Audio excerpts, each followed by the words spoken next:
Just kidding. All right, how we doing? We ready to go? There you go. Ready? Yeah, it's been a couple weeks, and I'm glad you guys had a chance to get out and get some stuff done. I was tickled to see that, and I'm really tickled that you're heading out again tomorrow. Rob. I'm honored. I'm honored to be connected with you guys. So thank you very much for your faithfulness and diligence and all the kinds of things I admire. But we're continuing on with our moving into the next segment. We started off with talking about vision, and then we talked about uh, uh, culture and core values as part of culture, and now we'll start moving into development. Developing people. That's the fourth of our five different things that we need to do. And but Jesus Christ is King of Kings and Lord of Lords. Amen. Amen. So the whole thing is to bless His name. Um, saw this the other day, and I thought it kind of fit us. The leadership lesson nobody teaches. Leaders eat last, take credit last, get paid last in startups, but they take responsibility first, make decisions first, accept blame first, face danger first. Leadership isn't about being in charge, it's about taking care of those in your charge. It's not about power, it's about service. Most people want the title, few want the weight. Mhm. But I really like that one line. It's not about being in charge, it's about taking care of those in your charge. And that kind of fits where we're going, is looking after the people by helping them to grow. So, but just sort of set the stage for today. The scripture kept rolling around in my head. I thought this is a good one to start off with. Thou shalt love thy neighbor as thyself. One of the Ten Commandments, and then is repeated in Mark and Matthew. But then the question is, how do you love your neighbor? So how do you love your neighbor? I love himself. Yeah, I can't hear real well. You just speak up some. So the same way that you love yourself. Well, that's not fair.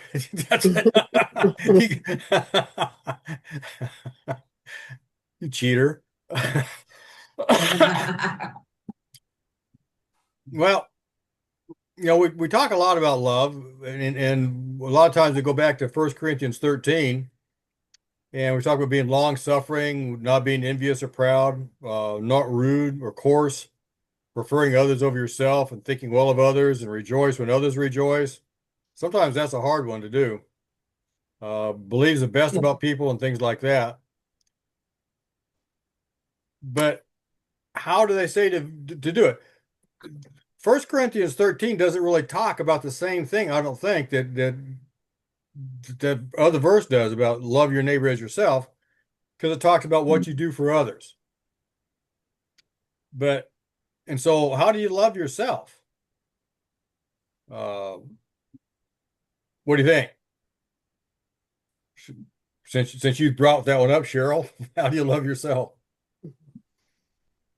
Your relationship with the Lord. Yeah, great start. I think you love yourself by actually being committed to your own growth and development, like as well, because like if we're alive, you can't be alive if you're not changing, if you're not developing, if you're not growing. Yeah, yeah. And so you love yourself by actually, being committed to your own growth and development, by actually constantly being the better version of yourself. Yeah, but that's a great big part of it for sure. Somebody else?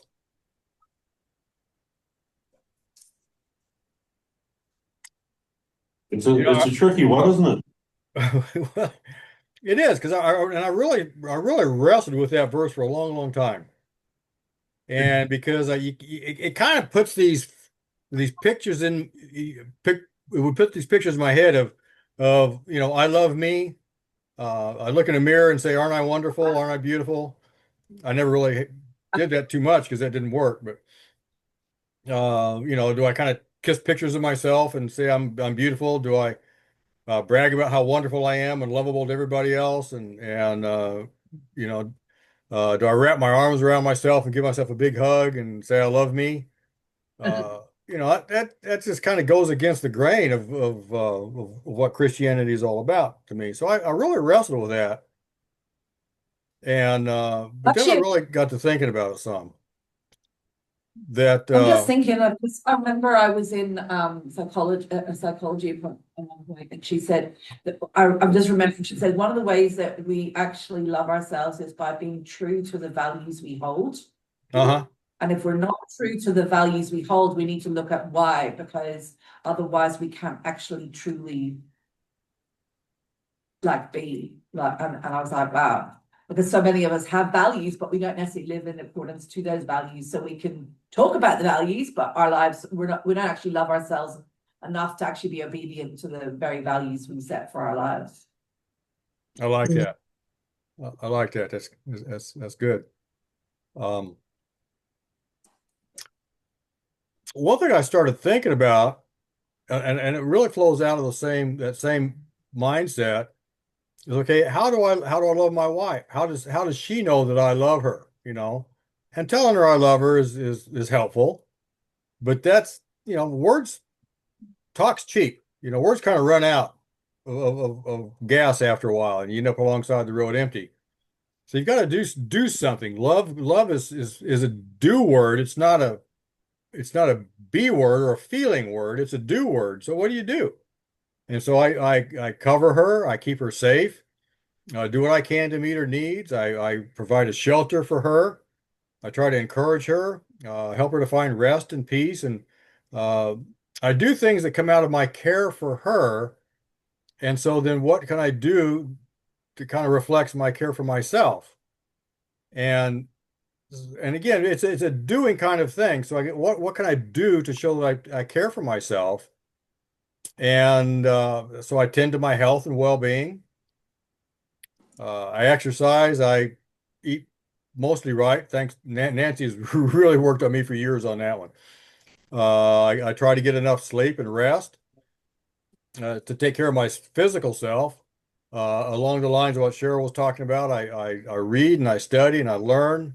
I plan, I pray, and I fellowship and do things to take care of my mental self.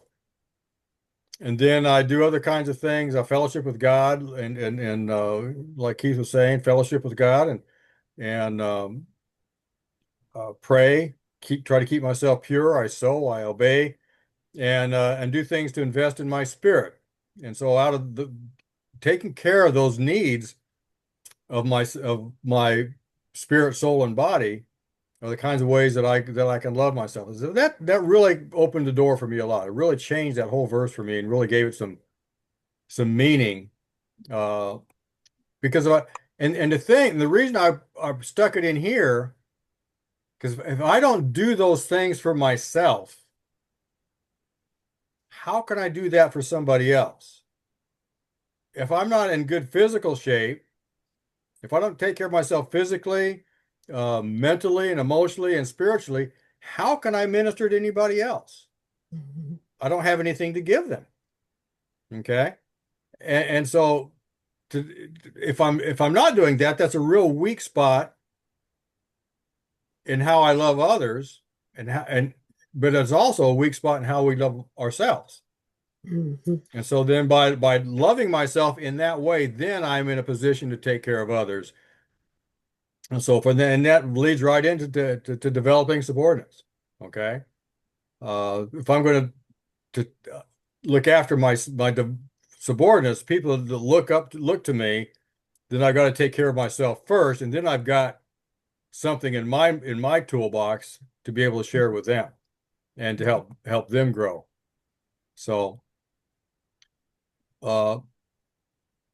next question then is what is development? From a personal and from a ministry mentality in my mind, personal and professional really kind of get mixed up together.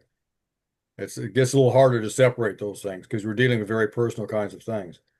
But out of all that one basket, what is development? What kind of things do you think of when you think of the idea of development?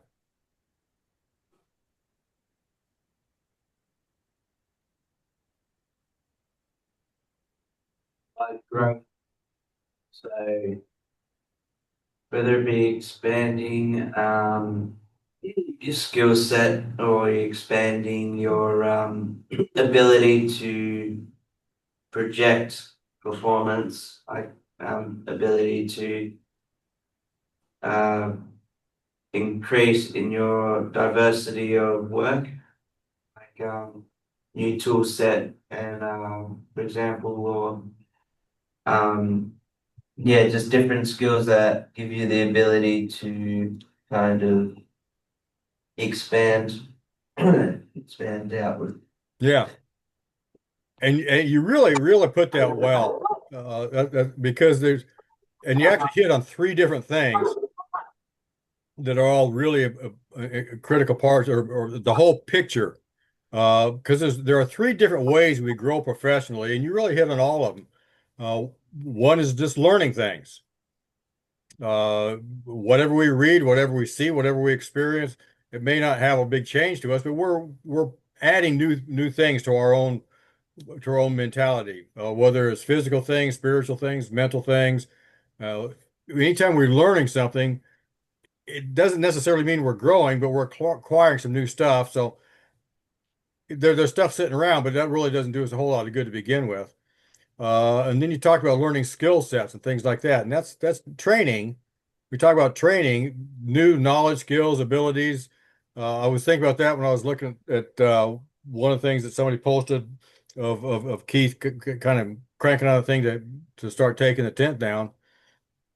And I said, well, there's a lot of skills. And I look at that tent go up, and I was in construction for years, but the whole process of putting a tent up, it just boggles my mind. I have no idea how you guys do that. But they're very good at it.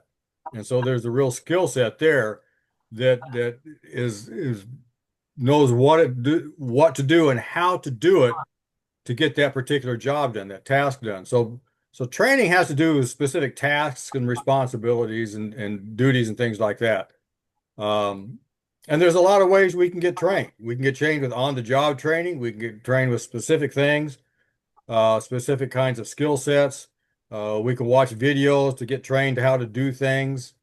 YouTube's been a great help to a lot of people. They want to do something and they say, well, get on YouTube and you'll find a video on how to do that. And so training has to do with specific capabilities and things like that. And we've got some ways to do that. What we're talking about is the other thing that Keith kind of talked about is personal growth. Okay. And development is any personal growth, and it's usually forward-looking.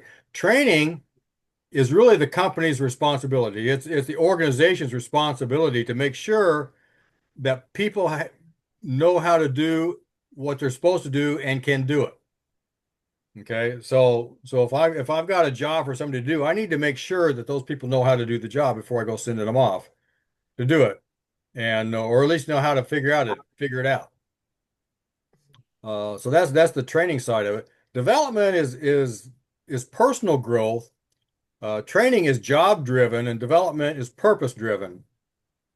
Okay, and development is really our own responsibility. Okay. Development is my own personal development is up to me. Now, it really helps if the organization partners with the people to help them to grow, and that's really what ministry is all about, is partnering with people to help them to grow. Well, most ministries, other people have other opportunities, just preach on Sunday, but so the organization can provide opportunities and can provide structure, but it's still up to the individuals to grab onto it, to engage in it, and work on their own self-development. Okay, so a really important thing for leaders and managers to know is how willing people are to grow, because they might have all kinds of potential, but if they're not really interested in investing in growth and development, then you're kind of spinning your wheels. adding people to your organization, it's also really helpful because you want people in your organization to grow. Not everybody's going to do that, but the ones who really do want to grow or want to invest themselves are the ones that are going to be a really big asset to you.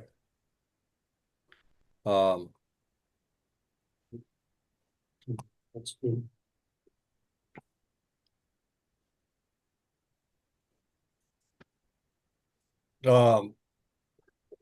Let me see, where was I? Training usually grows out of a needs analysis of what this job needs to have done, what this person needs to know, or the skills the person needs to have to be able to do that. Development is more connected to a vision and a purpose and a longer term, forward-looking kind of a perspective on where people want to go, what the pathways they want to go down, and what we need to do along those pathways that can kind of help them along the way.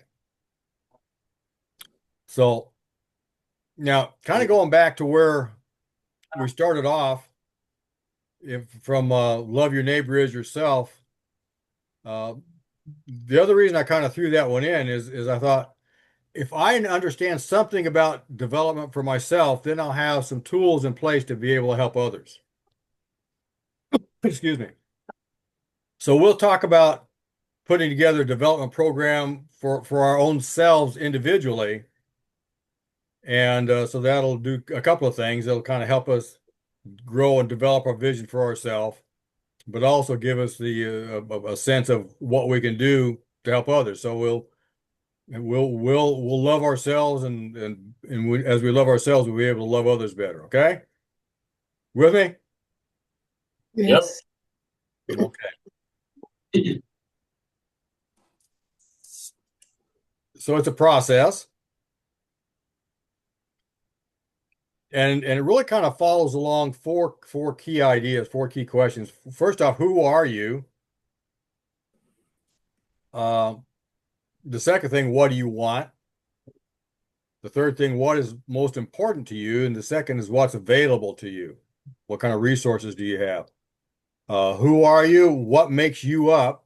What kind of tendencies and capabilities do you have?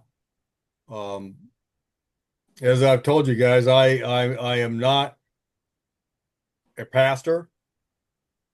I've worked at it a couple of times because I was put in a position to kind of work at that, and didn't do very well, and was everybody was glad when the mantle got passed to somebody else. And so I know that in my own looking down the road at what lies ahead in my future, where I can go, becoming a pastor is really not a good idea. So that's part of the who are you kind of thing. What do you want? What kind of vision do you have? What purposes do you, what kind of has been lighting your fire?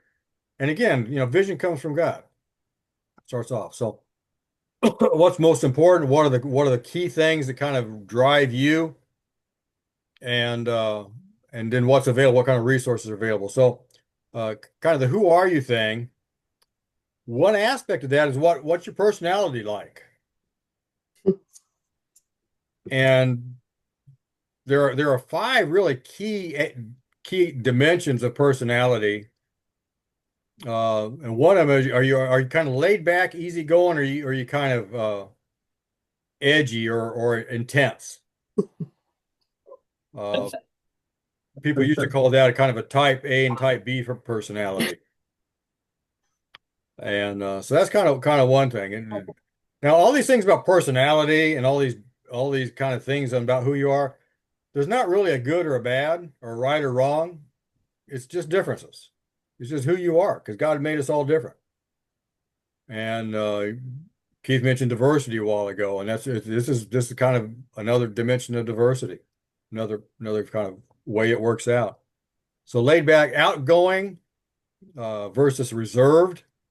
Are you kind of out there in people's faces a lot, and do you kind of enjoy that? Or you kind of reserved, kind of stand back and look and observe things more? Are you perfectionist? Does everything have to kind of fit the model? Every kind of thing has to be done exactly right? Or is it more important to get the job done and not worry if it's perfect or not? Uh, do you like new experiences? Do you kind of adventuresome? Or do you kind of like a stable status quo kind of life? And the fifth one is, do you tend to be kind of agreeable and kind of get along with people and try to keep the try to keep the atmosphere pleasant and comfortable, or do you like, or do you do better at kind of challenging things and say, yeah, that's not really right. We need to kind of rethink that. So five different kind of key dimensions of personality. And if any of you guys have studied personality, those are actually the five dimensions of the five factor model of personality that's become real popular lately. But it works. The second kind of aspect of who are you, some other kind of things that fit in, just some dispositional kinds of things. Do you tend to feel kind of totally comfortable with yourself and the world around you, or are you kind of insecure? You always feel like there's a bit of a threat going on, or uh, everything's cool. Uh, and another one's really kind of interesting to me is this idea. Do you feel like that your decisions and what you do with yourself have an effect on life around you, or does the world around you really influence you more? It's kind of back to the old nurture nature thing. Are we more influenced by who we are, and do we influence the world around us by who we are, or are we people who feel like the extreme end of this is I'm really a fatalist. I don't have any control over my life. But there's this big space in the middle of yeah, outside dynamics really have a lot of effect on me. I'm just trying to adapt and fit to that. Um, and another one that is kind of fun too is, do you like ambiguity? Do you like kind of uncertain kinds of things, or do you prefer really highly structured things? This is also a cultural thing. We talked about this when we were talking about cultures, but it's a personal thing too. Personally, I'm very comfortable in ambiguous situations. If there's not a real fixed set of rules and things like that, I'm fine with that because then I get to do things my way, you know. Everybody, a lot of other people and most people really like a highly structured situation where this is exactly the way things are all supposed to fit together. This is exactly what we're supposed to do. This is how we do it. This is everybody has their job. We have policies and procedures for everything, and so this is the way it goes. Um, and that's fine too. Accountants tend to really like structure. I used to kind of poke at my father-in-law, who was an accountant, a little bit about that, and other when I was in teaching classes, I had a lot of accounting students in there, and I was merciful to them about needing structure. Um, of course, my lack of my preference for ambiguity and loosely structured things would kind of drive them nuts sometimes too. So that's the second part of who you are. What are you thinking, Rob? No, it's good what you just how uh, when you can put up a structure. Sometimes you go back to being ambiguity, Yeah. spontaneous. I think there's sometimes.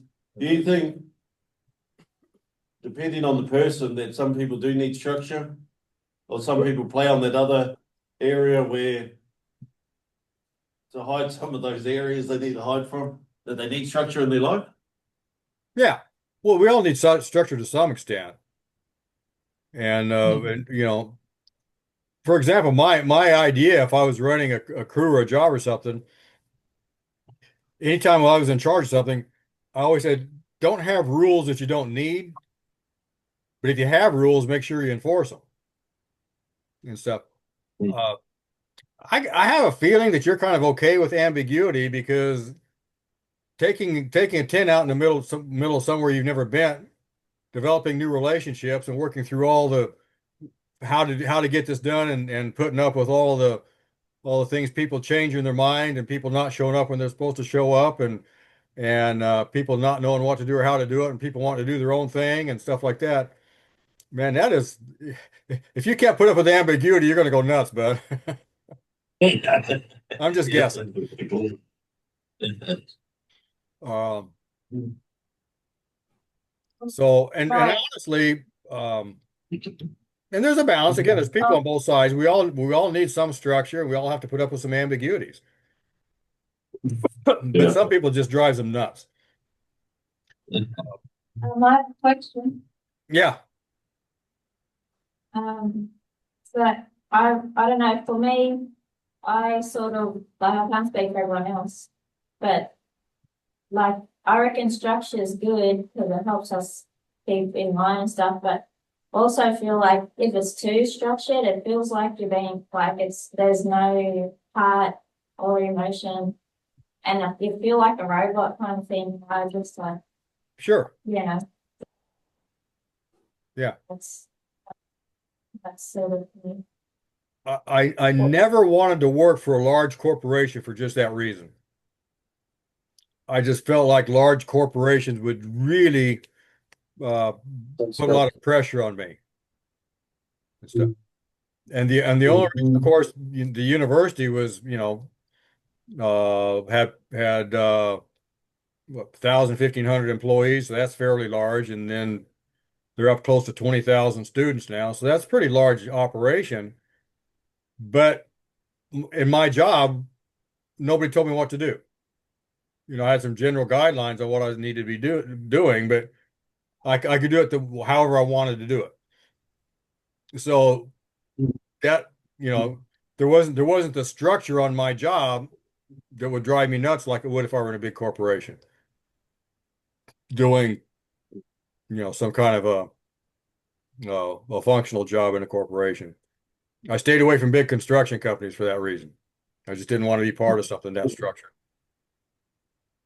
So, yeah. I know Dr. Wayne always used to say that, like, it's the structure, like whenever he set up the discipleship house, he set it up with a fairly tight structure because he was like, it's actually, if people haven't been used to being harnessed, back to like Bill Bright's harness of the Lord, it's like, it's the structure that actually harnesses people so they can actually, it's that submission process that enables them to pull and to like, almost like rein themselves into life, like, so that they actually have that purpose, that they can actually push Right. themselves in a direction and hold to that.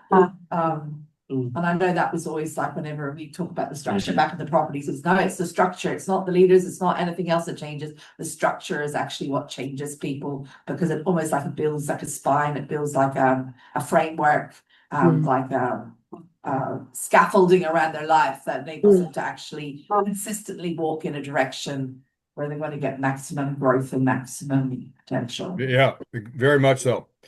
Very much so. Yeah, yeah. Structure changes us. Yeah. And structure is critical. We can't really live without it. It's just how much are we comfortable with.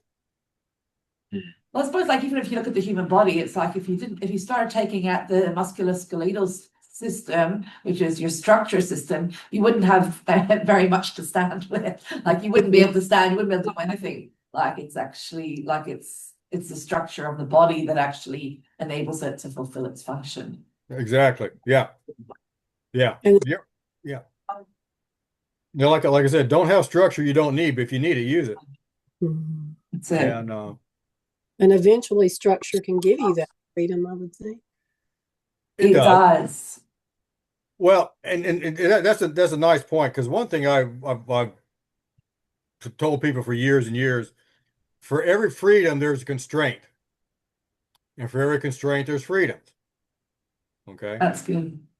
And if you stop and think about it, what people are there on the earth who have the least amount of demands on their time? The least amount of people telling them what to do and how to do it. And one example would be people in solitary confinement in prison. The only structure they have is, I can't get out of here and it's time to eat.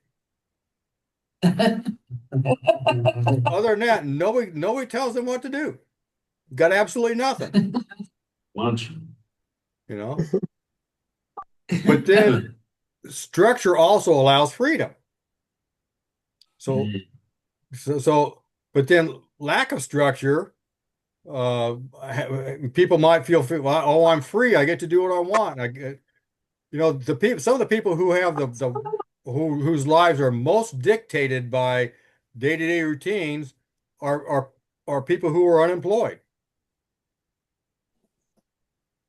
I spent a few days hanging around with some, we've had a lot of names for them over the years. Dr. Wayne used to tell a story, but it was, what do you call that?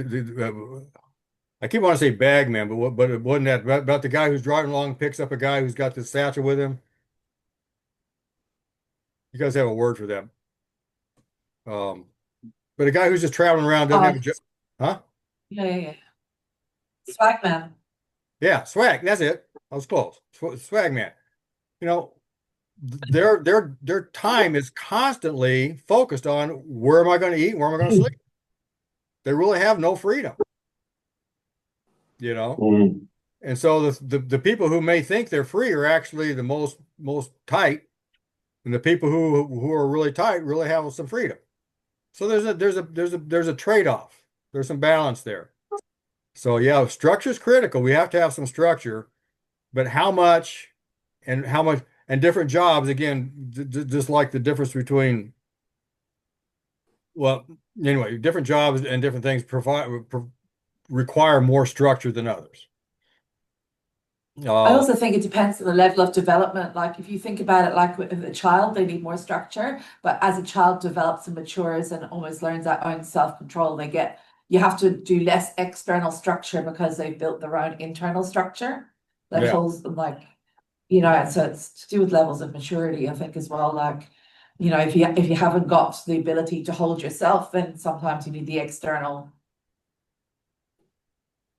Yeah. It's like a broken limb. If the bone's healing and hasn't got the ability to hold himself, you have to put a splint or a plaster or Paris on it for a period until the internal structure is being healed enough to be able to sustain the weight.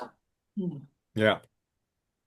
So, but different people have different ways that they connect with that, and that's okay. It requires different people to make the world go around. That's it.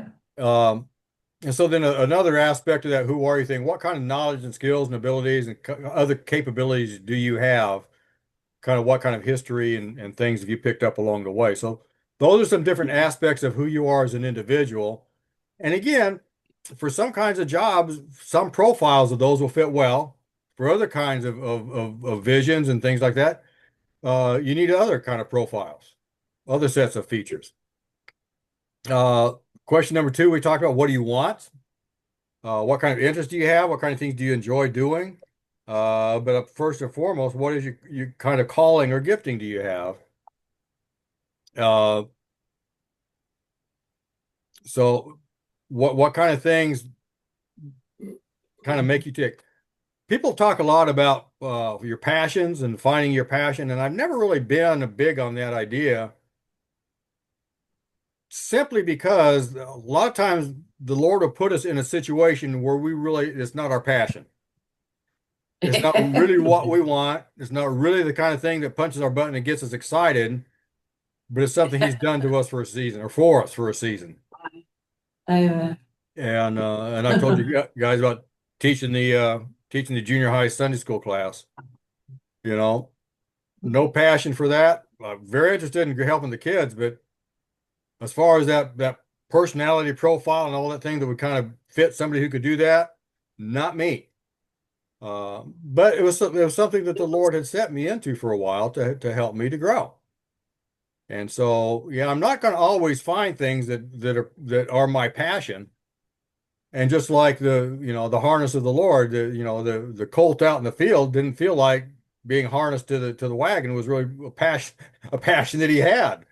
Later on realized that really there's some freedom in doing that, being part of a team that people admired and was able to really do some admirable things. So that's my thing on passions anyway. But we do have a gift callings and giftings. We do have some tendencies that the Lord has invested in us, and sometimes uncovering those takes a lifetime. Um, sometimes people know them right off. My younger daughter, from the time as far back as she was able to say anything or play anything, she wanted to be a nurse. And her life was really focused on being a nurse all the way through, and she became an ER nurse and did that for several years, and finally needed a break, and now she works with insurance companies on workers' comp protocols, but so it's still nursing related. But that's been her passion for her whole life, and I thought that's really cool. But I didn't do it that way. I followed a very different kind of a path. Um, so that's another aspect of it. The third thing, what are your core values? We've talked about that a good bit, but it kind of boils down to what are your personal values? What kind of things really matter to you? What kind of things are really important to you? And what kind of work values do you, how do you think you should act at work? What's the right way for people to act and behave in a workplace setting, whatever it may be. And again, those are different, and God made us different for that reason. So it's okay to have things different from somebody else. The fourth thing, what kind of things are available to you? What kind of resources do you have? Friends and family and advisors who can kind of encourage you when you're having a rough time, when you're kind of tripping over things, when you're really kind of unsure about how things are going and things like that. Just some encouragement and uh, people to encourage you and so forth. Some other personal networks who are just kind of like the thing. It's not what you know, it's who you know. This is the who you know side of it. People who can tell you about things and help you to understand things and give you information, and people who can tell others about you and give other people and kind of let people know what you bring to the table. So any kind of associations you've been part of, and just being connected to Ignite, for example, gives you guys a lot of access to other people. So other outside connections you may have or that you developed over the time, any kind of interviews that you've done, just more for professionals, but still, anytime you've had down chat with people, Ben for a while did those podcasts, and so he developed some connections and relationships through those. Old friends and networks that you've been part of in the past, places you volunteered. A lot of times people don't think that volunteering does a whole lot for you, but it really does. It really can open a lot of relationships for you. Former bosses and colleagues, former ministers, pastors, mentors, and things that you've had that can kind of help give you some insights, and can give other people insights about you too. So those are some kind of foundational things that you want to kind of put together now for dealing. It's the same thing, dealing with yourself, but also dealing with people that God has given you, that's put under your care. Whether it's in a pastoral role, as an advisor role, as a counselor role, as the one in authority over this particular task or job or line of work, this particular division and stuff. So it doesn't really matter. It's all part of the kind of things that you do for yourself, but you're also doing the same kind of process for others. You're getting to understand these things about the people that you're sharing with and ministering to. So in developing a plan or a kind of getting some idea about developing some development opportunities, tripping over my words there. What are your objectives? Where you plan to go? So you start off with those first four things we've been talking about. What is your personal vision, and then what do you need to do that?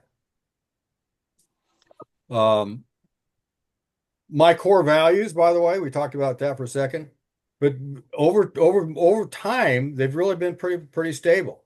You know, biblical standards, which includes things like integrity and loving my neighbor and all those kinds of just following the biblical standards, living with integrity. One thing that I've always tried to do, and one of my sons was echoing this back to me a few weeks ago. Wherever I am, make it a better place because I'm there. Do something to improve things. Live out my faith and be a credit to Jesus, and that's kind of the core values for me. And I certainly expect other people to have others. My personal vision for my life, for me, and I was kind of mulling this over, thinking about it, and it's really been about the same since I was about 19. Actually 18. From Philippians 3:10, Paul said that I may know him in the power of his resurrection, the fellowship of his suffering. And one of the people I sat under for a while shared a message on that, and it really struck me. And that's kind of been my driving thing ever since, is just to know him. And so in different situations, different times, different places God's put me, then getting to know him in a different way, in a different aspect, different dimensions of him has always been a driver of that. And I've shared with you guys, I've never really had a specific picture of my life or what it should be, only to go in Christ. And my life has been like an Abraham journey, and going to the place God had shown me. And every step has been a lot of fun. I've really enjoyed it, but it's always been going in a direction that, just like Abraham, I didn't really know. Abraham's in Haran, and God said, "Get up and go, and I'll show you where to go when you get there."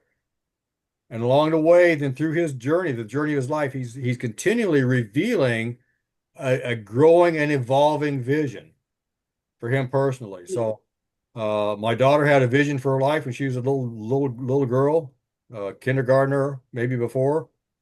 For me, it's just more of an Abraham thing, kind of evolving as I go. So I don't think there's a right or wrong or perfect thing, but we still need to be going somewhere.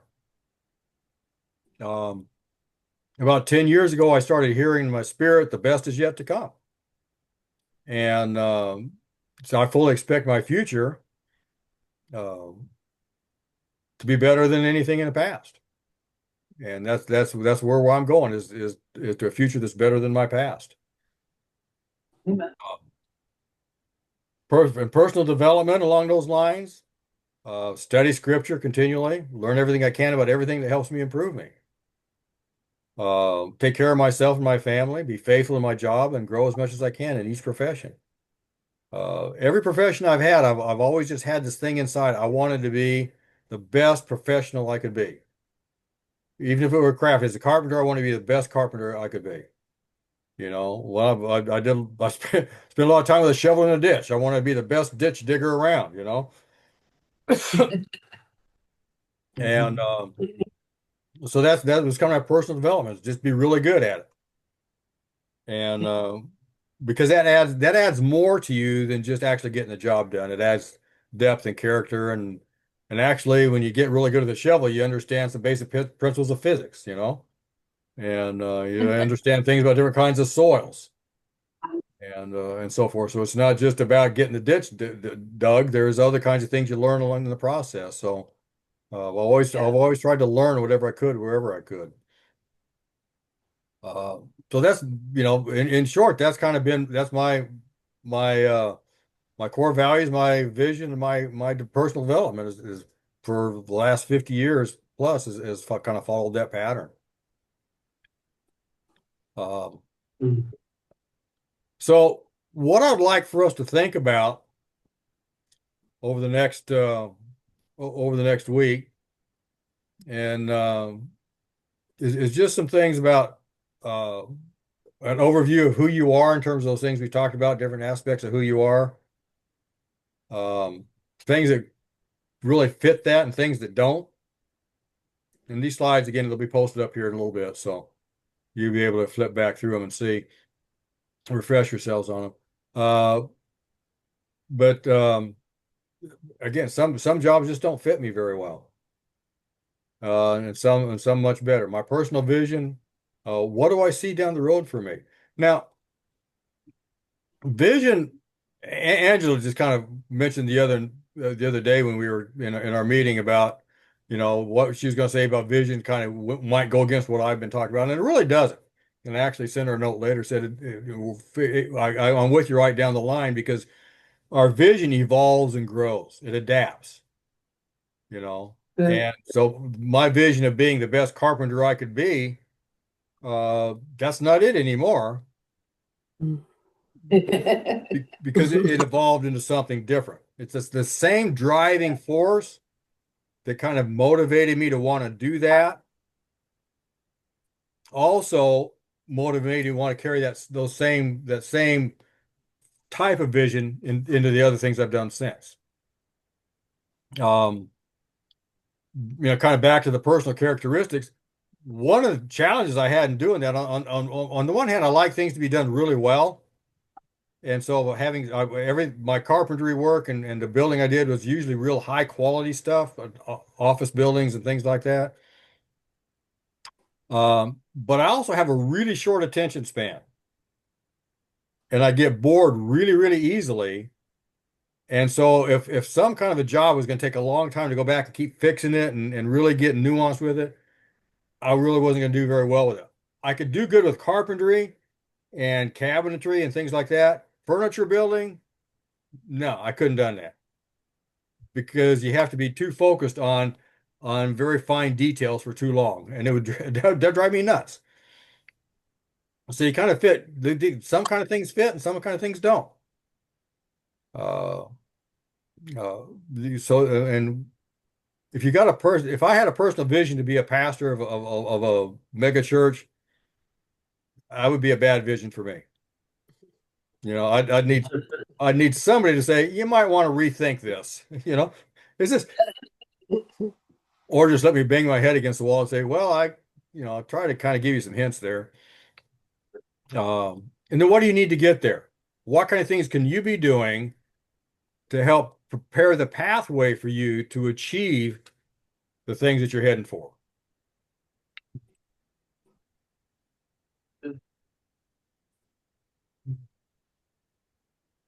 I listed off a series of sample core values, but there's a good sample, but there's a lot more that can go through that.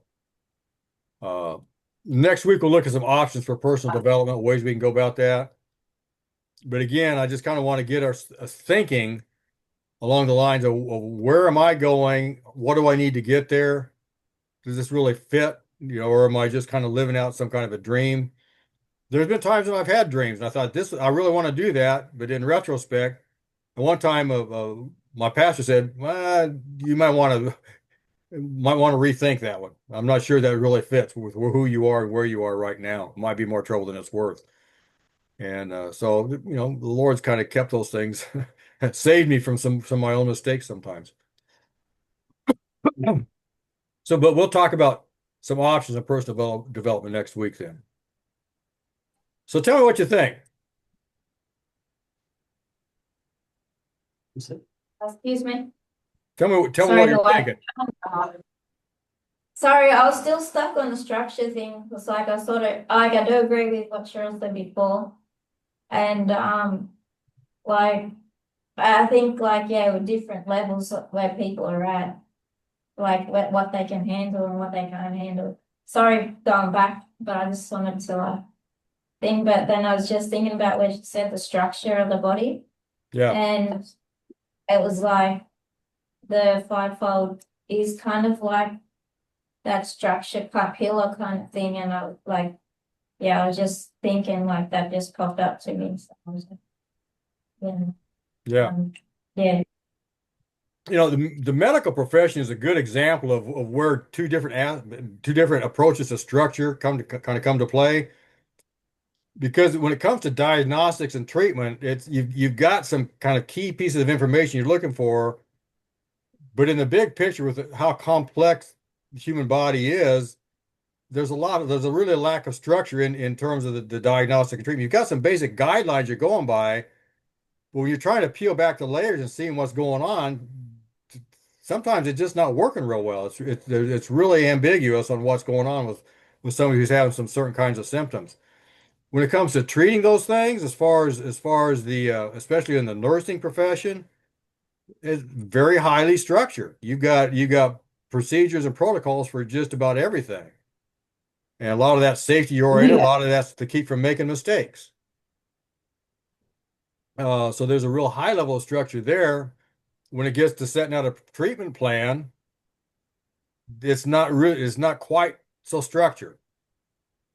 So there's some more ambiguity that plays back in that end of it. So yeah, there's a place for the structure and there's a place to deal with the ambiguity of it too. Uh, I honestly, I think it's still the same, but physicians have historically been one of the greatest professions for substance abuse, alcoholism, and drug abuse, and because there has always historically been a lot of pressure on them to make life and death kinds of decisions and deal with all this ambiguity and not really having a good clear picture of things. Sometimes you just kind of do the best you can and hope for the best. And but I think the ambiguity of the profession has really been a big part of why historically they've had such trouble with. I kind of think in recent years that may have gotten a little better because things are so much more specialized than they used to be. And I think they've developed so many more treatment protocols as well. So it's like Yeah. step one, step two, sort of, it almost puts the structure Yeah. in, like, so, Yeah. it takes the guesswork or the individual preference out. Yeah, if where structure's needed, I love it. If I can get by without it, I love that too. So, another example in setting up a construction project, all I ever really wanted to know was what is the policy here? What are we looking for an outcome? Yeah. Tell me what this is supposed to look like at the end. Kind of give me some basic guidelines and then leave me alone. Let me go. Because in my head, I could put that structure together very well in my head. But if I had to try to get inside somebody else's head to figure it out, I didn't do that so well. The hardest job I ever had was when I was doing, again, most of the work I ever did was real high quality kind of stuff. And that was a lot of fun, but we were trying to rebuild some apartment complexes that had gotten torn up from a hurricane. And apartment complexes, especially these, they're not very high quality stuff. It's just throw it together and make sure the door's locked so people can be safe inside. And so it's just really thrown together. And I spent that whole project asking my boss, what are the standards for us here? He never gave me an answer. And it drove me crazy. I didn't know what my expectations were. I needed that little bit of structure, those guidelines to target for, then I could put the whole package together. But without that, I was going crazy. It was driving me nuts. So give me a strategy and then I'm good. And that's me. Other people want to have it very clearly detailed and laid out for them. That works too.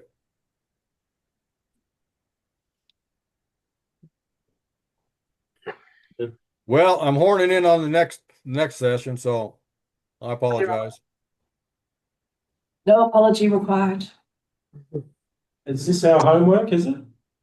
Yeah. we got Yeah, homework. just kind of lean into that some because I want to start looking for given whatever you guys bring back to the table next week, what can we do with that? How can we put together some options for developing, for growing? Yeah. Okay. Because these are the same kind of things you're doing for people who are looking up to you. Yeah. Yeah. That's good. Thank you. Yeah. It's good.